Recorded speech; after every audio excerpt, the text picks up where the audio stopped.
Okay, my name is Andrew James, and I am one of the recipients of a hearing aid through Silverstein Institute's Help Us Hear program. Um, I personally have worn at least one hearing aid since I was 13 years old. And so I've kind of grown up with the technology and some of the changes and things like that. I have seen periods where I had what is called a linear hearing aid, which is only a microphone and all it does is pick up every sound in the room. And I have graduated now to one of Silverstein's branded hearing aids. It's digital. It can do all sorts of things I've never seen in a hearing aid before. And all I can tell you is that my life has changed more dramatically with this particular technology than I've ever seen before. My life has taken a complete turn. My mother calls it a miracle. I'm a really bright person. I'm a really decent with words and language, and I have never been able to hear every single word that people are saying to me until now. Um, I have actually gone very recently to a restaurant with family, and the restaurant was so busy and so loud that uh, the din of conversation itself was actually hurting my ears, and I don't have good hearing at all. and this new hearing aid from the Help Us Hear program, I actually put it on setting number 2, which is it turns off 4 microphones and turns it into 2 that focus on the person across the table from you. And I was able to hear family on my birthday in a super crowded restaurant as if I was wearing a headset. And they actually asked me to repeat what I was saying numerous times because they could not hear me above the din, but I could hear them perfectly. So the technology, I wish I could tell you what a difference it's made. We have had even family situations where people just get tired of repeating themselves.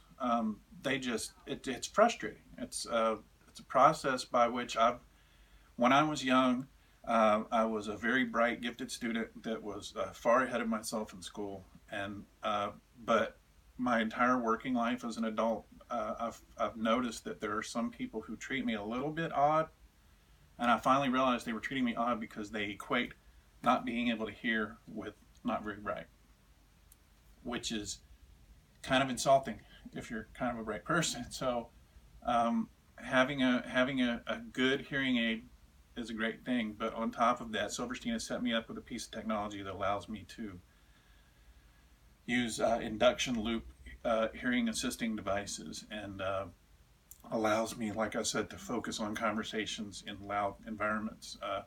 There's technology I never even knew hearing aids had, and Silverstein has introduced me to those things, and did so with no offense to them, but probably the second greatest audiologist I've ever met. I had a really good one when I was growing up, but the one here was fantastic. She knows what she's doing. Uh, the doctor fitted the hearing aid, the ear mold, everything, sat down with me and figured out exactly what my settings should be.